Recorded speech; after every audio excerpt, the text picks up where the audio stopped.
Order. It is October 19th, 2022, 9 a.m., and we're here for our monthly elected officials meeting. In attendance are Commissioners Brooks and Duncan. I'm not sure if Commissioner Filios will be joining us this morning or not. Are there any changes to the agenda? Hearing none. Our first item is emergency plan.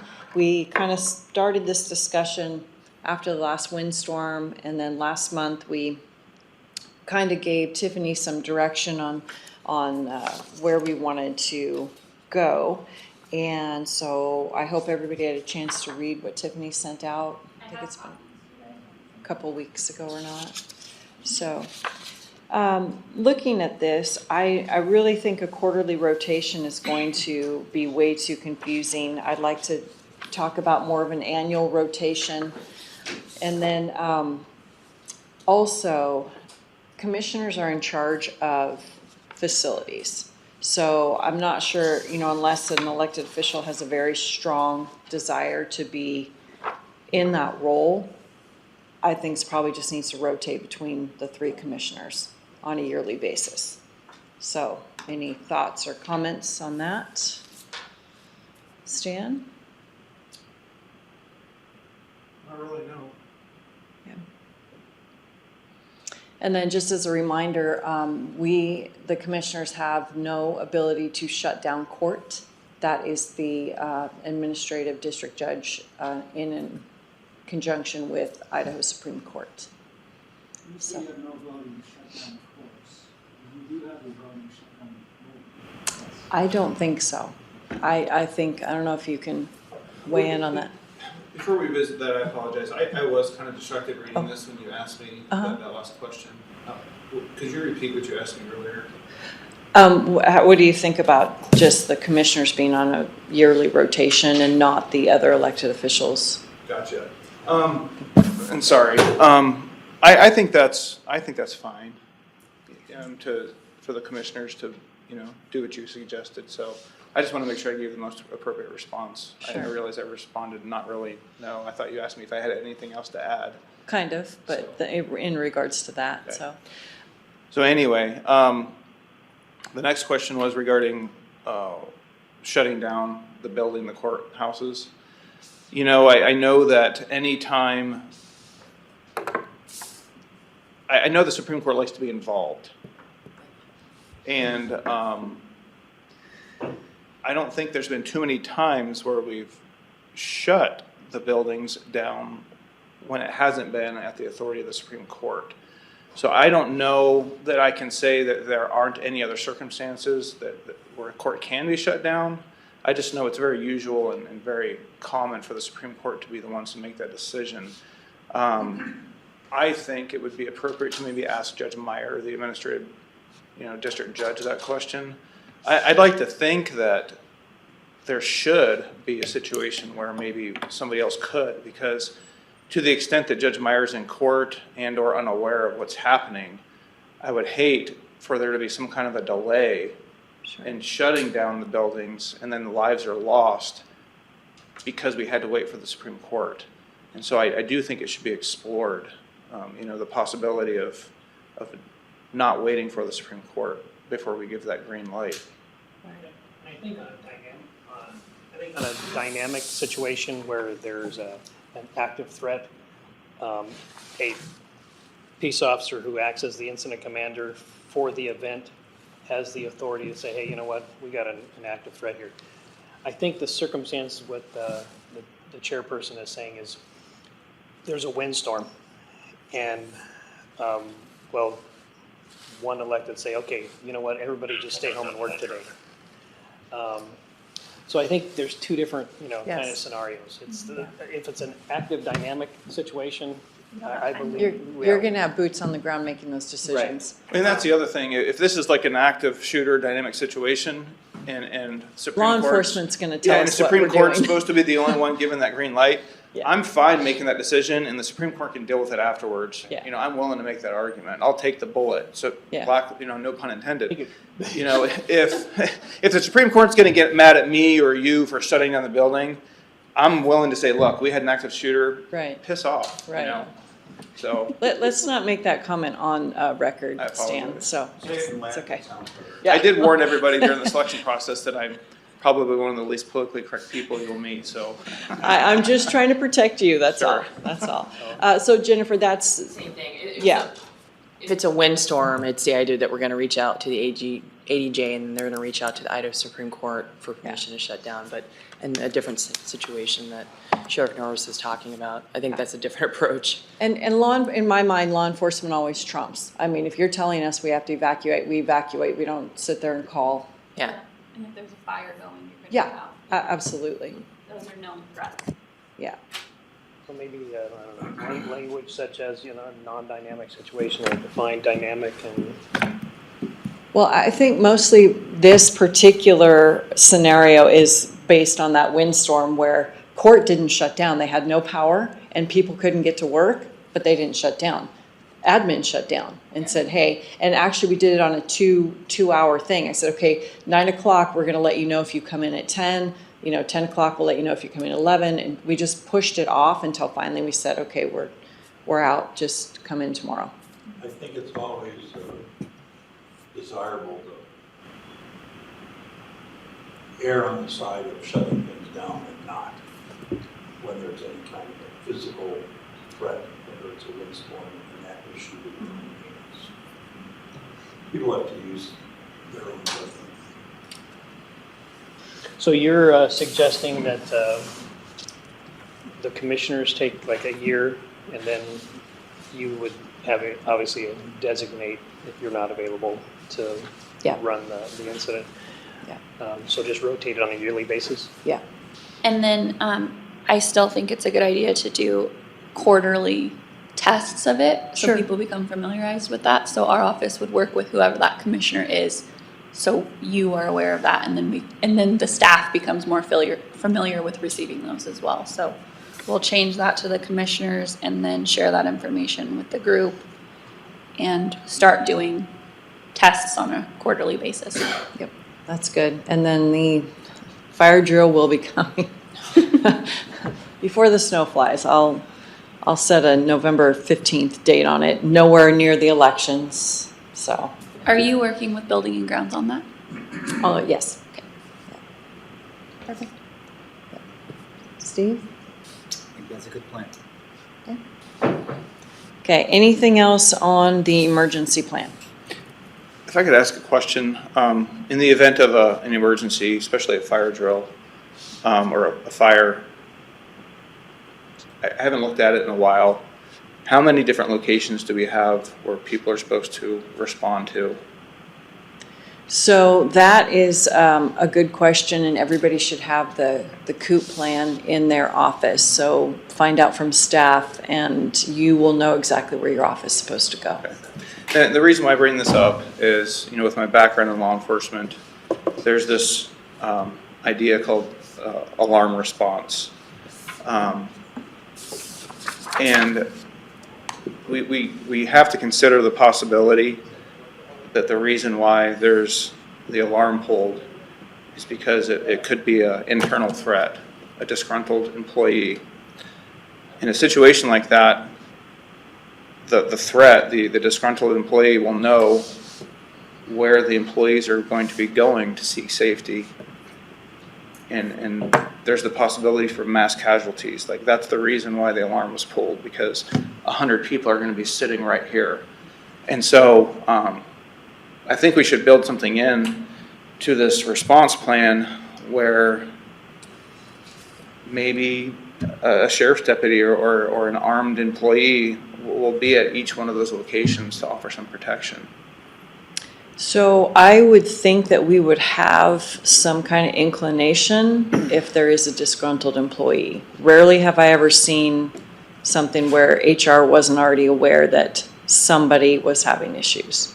So I don't disagree with it. I think there should be armed people in every building, everywhere. But yeah, I'm not sure that's There's a a higher chance threat. that there's going to be a disgruntled employee that an HR won't have known about it. That's all I'm saying. yeah. And so I just wanted to throw that out there as an idea that, you know, if this is a horrible situation where the threat knows what our response is going to be, they're gonna know there's dozens or a couple hundred sitting ducks in a certain location. Sure. And that might be their intent, is to put them there before they take that action. Yeah. I just wanted to throw that out there. And I think if you, wherever these evacuation points are, if you want to designate somebody, say, hey, you know what, right now, you're going to be security, just keep an eye on everything that's coming in. If the person that you know is not an employee tries to get in, or an ex-employee, I think that's good. I think the roster, to say, okay, everybody from the treasurer's office, is everybody here from the treasurer's office? No, I haven't seen Susan. Where's Susan at? Oh, she called in sick today. Okay. We got everybody. Okay, yeah, treasurer's office, everybody's here. Everybody's here from the prosecutor's office, everybody's here. But I think that, you know, in those type of situations, everybody should be a line of security also. Because that is a potential threat, so the rosters are good to make sure everybody's there.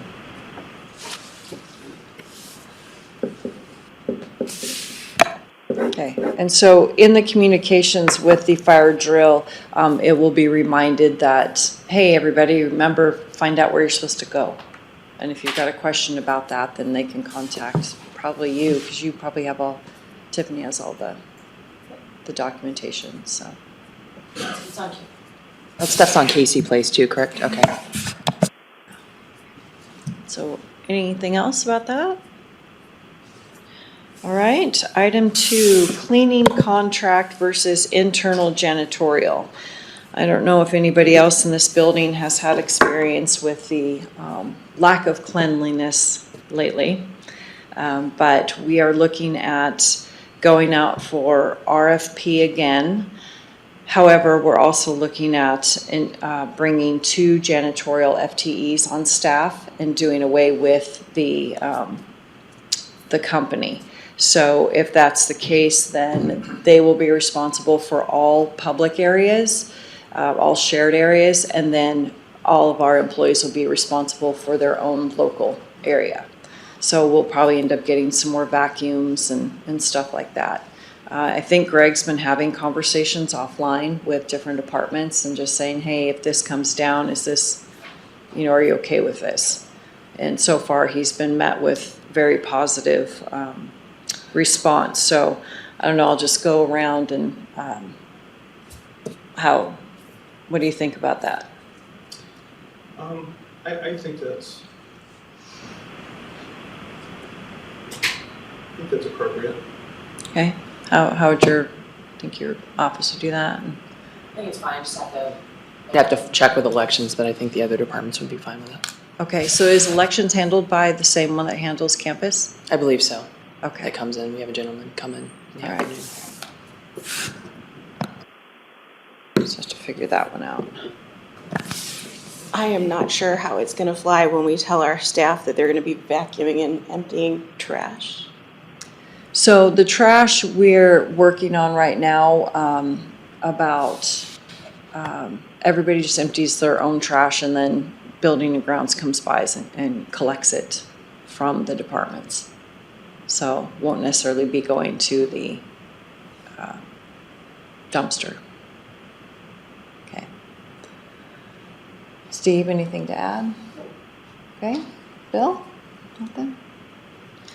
All right, so we will keep everybody apprised on that situation. Obviously, the best thing to do is to get another company in here to do that, but just had bad luck probably for 10 years. It's been a long time. All right, number 3, holiday schedule. So I'm just not settled on Juneteenth. I think it just is causing a lot of problems with operations because the treasurer cannot be shut down, which means Building and Grounds cannot be shut down. So I just want to continue this conversation about, are we going to keep Juneteenth, and then the treasurer's office is going to be the only department on campus that's going to be separate and be allowed the floating holiday, or are we going to consider allowing other departments to choose whether to work or not? Now, the case with Jennifer's department, and well, even Stan's department is once again, courts will be closed that day. So I'm not sure. I think there's always work to be done, so I don't know if that's appropriate for your people to come to work on a day that court's closed and then be able to take, another day off. Because I know you run skeleton crew the day after Thanksgiving. Yeah, so what are your thoughts on that? I think as far as my office goes, it's going to be recognized, and if courts are closed, we're not generally going to be coming into work. However, we're always going to have attorneys who are going to come in on their own accord, whether it's a weekend, a holiday, after hours, and I'm not going to stop them, because if we have a case that needs that attention, that's just kind of what the job requires.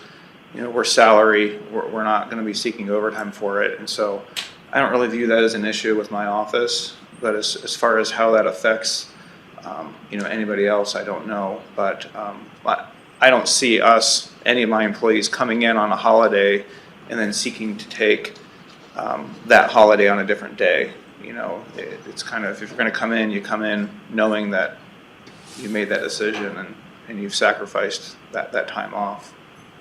So for your department, you want to keep Juneteenth as the holiday and not offer it as a floating holiday? I think it makes the most sense to keep it as a holiday, because if I offer it as a floating holiday, then I'm possibly having employees, take that day when we have court and now we're short-staffed. And so, in an effort to avoid that, I'd like to treat it like all other holidays. I don't know that. Does the county have to be uniform? I don't know. That's what we're discussing. Yeah, I know. And so, so offering everybody the same thing because the treasurer has to be able to work, I don't know. If the decision's made that we need to be uniform, then we'll go with it. But I'd like to make the pitch to, at least keep my office separate from that. Mm-hmm. I'd like to remain consistent with what the courts are doing. Sure. Okay. I don't really have a strong on this. Also running around for Juneteenth this year, so I don't really want to say anything on one side or the other necessarily. I don't think it should really be a problem though either way. Okay. For these events. Right. And, I think with the clerks, I always have work to do between scanning and other projects, but I'd have to check with Marissa, our district court director, to see if that's even feasible with the situation with the Idaho Supreme Court too. Are any other counties right now are either doing a floating holiday or not recognizing it? I don't know. State? Steve, have you heard of any You other? might be the only one in the treasurer's office. I thought there was another treasurer, there were a couple treasurers that were saying they were gonna be open. I just don't know who actually. Followed through with that? Maybe, I can't recall if that's the case with the. And I don't think for any of them, the whole county didn't observe it. I think it was just the treasurer's office. I can find out. The majority of the treasurer's office in the state. Okay. And then, I would support allowing the records to make that decision. So leave it floating. Allow the records to I will say, I kept stats. I don't have them handy, but we were busy all day.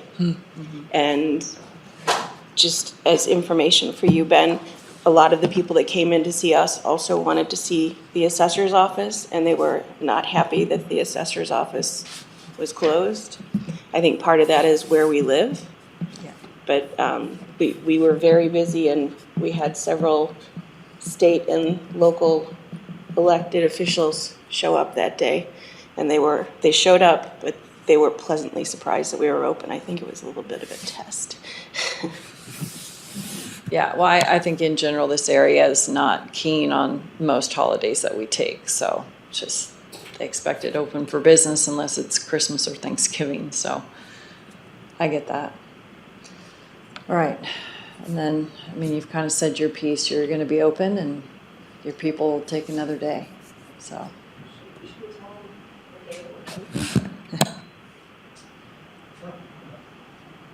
So the treasurer's office is going to be closed the day after Thanksgiving. Okay. Can you start telling people now? The plan was November 1st. If you Okay. want us to start sooner, I will. Okay. And depending on when we're able to print statements, if we can get the statements ready to go, so they go out before Thanksgiving, we'll put a note in everyone's statement that we're not open, but some of that we don't have control over. Okay. All right, good to know. Bill, what are your thoughts? I think we should give as many people as we possibly can time off around the holidays to be with their families, just as many as we can. Okay. Does that mean leave it to the electeds, or Pardon? does that mean leave it to the electeds, or everybody's spoken up? I would like everybody closed, but it's up to the electeds what they do with their department, but I would like people to think in those terms around the holidays. The other thing that came up when we were having this discussion with our team is the county's closing at 2 o'clock the day after Thanksgiving 3. anyway, because 3. of the parade, 3? Yep. And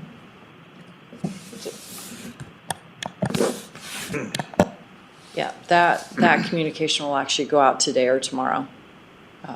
And it'll be like the years in the past where people have the option of taking vacation for those 2 hours or working with supervisor permission, extra 2 hours that week. So, or in the paper. I'm saying generally, the Friday after Thanksgiving, that's generally a light, Court. very light. It is, because, what'll happen is, we're at the mercy of the courts. Yep. And truth be told, the judges know when the holidays are, and they know that they're gonna have Thursday off, and a lot of them may, I suspect, intentionally make the Friday following very light, Right. so that if they decide to take that day off, it's not going to affect too many other people. That's kind of the trend I've noticed over my career here. And so yes, the Friday after Thanksgiving is usually a pretty light day.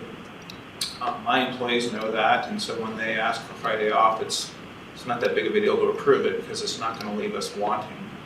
Truth be told, a lot of times it's the better part of that whole week that gets to be pretty light. That's also one of the last few weeks before hunting is over. So you do see a lot less employees, including the judges, in court that week. But specifically speaking about Friday, yes, that's an extremely light day. And just so you know, we always expect the truth to be told, so you don't need to miss that. All right, so I think that we'll go ahead and bring it up in part of the November 10th HR meeting. And it sounds to me like it should be, and we'll have to check with Darren, elected officials specific. And so that way the elected official makes the decision, and it's more uniform based on the, exact situation that we're having. Needs of the office. Yeah. Yes, Sylvia? Just a quick question, with the floating holiday being exchanged for June 19th? Because I'm receiving inquiries like, can we trade June 19th to the day after Thanksgiving? If that elected official is going to do that. Yep. And so really, it's not considered a floating holiday because the treasurer's office has made their decision. We're exchanging this for that. It's not a floating that the employee is going to be able to take that. So I probably will want some parameters on there to say your elected official determines if this is just an exchange or, what's going on. I'd rather it just be a clean exchange. That's just going to be a lot easier to keep track of, because who wants to keep track of a floating holiday? I mean, your office has enough issues with all those holidays anyway. Yeah.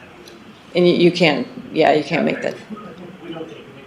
Yeah, exactly. So anyway, so if that's more acceptable, and then that way, Ben, your office can determine, okay, are we going to exchange it or are we going to just keep it? So, yeah. So, all right, so look for that upcoming. And anything else regarding the holidays coming up? We don't have any other time to leave early since the day before or over the weekend, so. Yep. Okay. All right, public comment? Nope. All right, anybody online? Nobody online. All right, thank you all. It is 9:25, meeting adjourned.